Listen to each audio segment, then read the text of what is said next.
My name's Butch Stearns of the Pulse Network. This is Football Nation. Time to talk fantasy football 2012. Billy Enright of FFChamps.com is the authority. See how I put the "the" in there, Billy? To Billy. Yeah, I like it. All right.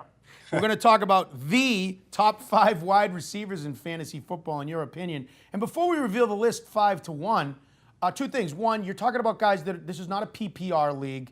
This is just a standard league. But you don't have Wes Welker, A.J. Green, or Mike Wallace in your top 5. Why not? Yeah, the Wes Welker thing, this is not PPR format. I know a lot of leagues out there still don't use scoring based on receptions. Otherwise, Welker would probably be 1 or 2 in this list. And the other option, the other reason why I don't have Mike Wallace is he's still kind of upset with his contract with the Pittsburgh Steelers. Now, these rankings may change, and I guarantee they will change once we get closer to the season. But for right now, I'm very confident with this list. All right, your top 5 wide receivers from 5 to 1. I'm going to debate with you on almost all of them, almost. Okay. And let's start with the first one, Greg Jennings. Clearly the most talented receiver on the Packers. But last year, he was targeted the most, yet his numbers are such: 67 catches, 949 yards, and 9 TDs. Jordy Nelson had over 1,200 yards and 15 touchdowns. How can you have Greg Jennings ahead of him? The reason why I have Greg Jennings on this list is because, like you said, he is the most talented receiver for the Green Bay Packers, and he's very consistent. You're not going to get a 5 or 6 point game from him. He averages about 80 yards and almost a touchdown nearly every game. Now, a couple weeks ago, I listed him as a bounce back candidate because he missed 3 games, the last 3 games of the season, and that really rubbed fantasy managers the wrong way because that was fantasy playoff time.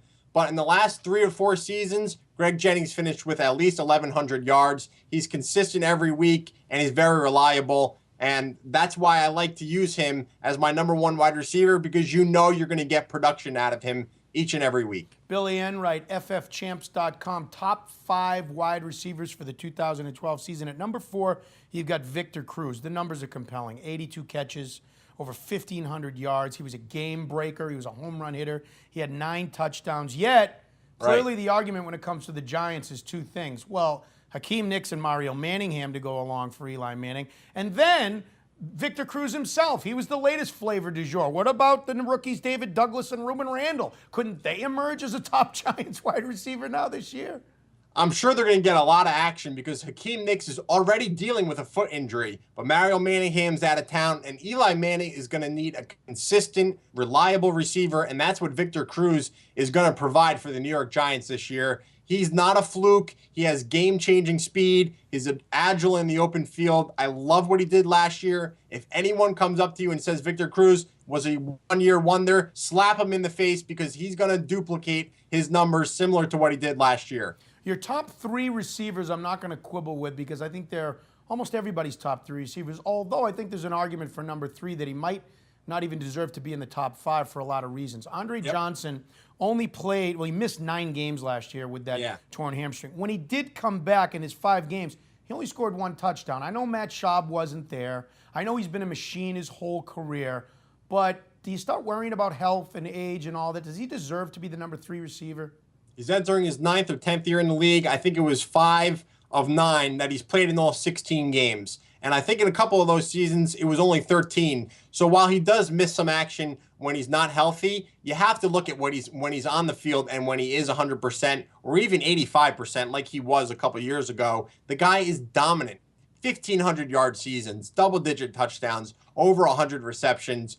Don't fear the injury. You can't play fantasy football if you're afraid about players getting hurt because this is football. That's what happens. Andre Johnson is a beast, dominant force on the field, and that's why I'm confident with him as my number 3 wide receiver. Billy, your number 2 receiver is Larry Fitzgerald, and I think there's no doubt he deserves to be there. I would make the case that with Brady and Rodgers and quarterbacks like that, they make receivers. Larry Fitzgerald makes quarterbacks. I don't care if it's John Skelton or Kevin Kolb throwing. In his 8 seasons, he had 90 more catches 5 times. He's had 1,000 yards or more 6 times. He's had 1,400 yards or more 3 times, including last year when he had 80 catches, 1,411 yards, and 8 touchdowns. He clearly deserves to be number 2. Who will be the quarterback in Arizona, and will it matter? I don't think it will matter. Like you mentioned, there's very few wide receivers that actually can produce big-time numbers without a stellar quarterback. John Skelton, Kevin Kolb got that big contract. I don't know who's going to win the battle there in Arizona, but I do know this. Larry Fitzgerald's going to be a top wide receiver this year. Once again, all he does is catch at least 85 receptions. That's a lock for 2012. You can guarantee that he's going to have at least 1,200 receiving yards. And don't forget, he still gets in the end zone to anywhere between 8 to 12 times every single season. My only question about your number one wide receiver for 2012 is this. Does Calvin Johnson deserve to be the number one pick in fantasy football overall? I mean, his 5th year in the league, when everybody knows he's getting the ball. He's in top 5 categories for receivers in the 3 main ones, and offensively for a lot of others. He had 96 catches, which was 4th. He had 1,681 yards, which was tops in all receivers. Only Rob Gronkowski had more than his 16 touchdowns. He is a machine. Yes, he is, and that's why they call him Megatron. He's unstoppable, and he is just a force to be reckoned with on the field. Now, I wouldn't draft him number 1 overall because I'm a little bit old school. I think the top 3 running backs this year, Aaron Foster, LaShawn McCoy, and Ray Rice, deserve to go first 3, but I have no problem taking Calvin Johnson number 4. If he and Matthew Stafford stay healthy this year, there is no question that they're going to duplicate those stats from last year. If you look at what he did in the end zone, I think the first 7 games of the year, he had 2 touchdowns in each game. Just absolutely incredible. Love what Calvin Johnson can do for your fantasy team. Draft him with confidence. Even in that top, I don't know if you should draft him number 1 overall, but I have no problem taking him 4th. So to be clear, you're sitting there on draft day, those 3 running backs go. Brady, Breeze, and Rodgers are still on the board. You're taking Calvin Johnson? Yeah, I stick with quarterbacks late, Butch. I picked up Matthew Stafford last year in like the 14th round, and he put up top 3 numbers. I'm not a big fan of taking a quarterback early. Billy Enright, FFChamps.com. He and they are the authority. Never too early to talk fantasy football. Your top 5 wide receivers of 2012.